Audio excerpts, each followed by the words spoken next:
মনোবীক্ষণ polyclinic, চিকিৎসার জগতে এক দশক। এখন এখানে সব বিষয়ে ডাক্তারবাবু একসাথে তলায়। ফোন করুন 7477999515 এই নম্বরে। লোকসভা ভোট মিটতেই জলঙ্গিতে বাম কংগ্রেস শিবিরে থাবা বসালো তৃণমূল। খয়রামারি অঞ্চলের সিপিআইএমের প্রধান সহ আরও 9 জন বাম কংগ্রেস সদস্য যোগ দিলেন তৃণমূলে।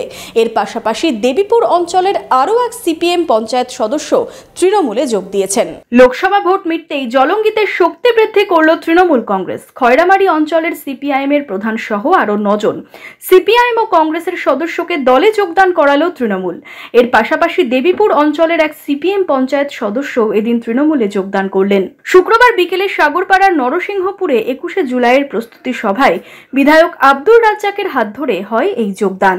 যার জন্য সার্বিক যে উন্নয়ন এটা দেখে মানুষ ভোট দিচ্ছে এবং যারা অন্য রাজনীতি করত তারা যে মানুষের যদি সত্যি কাজ করতে হয়, যদি তাদের মেম্বার হতে হয়, তাদের প্রধান হতে হয়, এমএলএ হতে হয়, এমপি হতে হয়, তাহলে এই তৃণমূল দল করে নির্বাচিত হয়েই করতে হবে, তাছাড়া কোনো রাস্তা নেই। ভোট মিটতেই এই যোগদানে উচ্ছ্বসিত তৃণমূল নেতৃত্ব। প্রধান সহ অধিকাংশ পঞ্চায়েত সদস্য তৃণমূলে যোগদান করায় কার্যত পঞ্চায়েতের দখল নিল তৃণমূল। যদিও যোগদানকারীদের দাবি উন্নয়নে সামিল হতেই শাসক দলে যোগদান। গোটা বাংলায় মমতা ব্যানার্জির যে জনমুখী উন্নয়নের ঝড়, সেই ঝড়ে হয়তো আমাদের জোটের মতো দলকে ভিতহীন উন্নয়নহীন একটা দলকে আজ পড়ে যেতে বাধ্য হলো।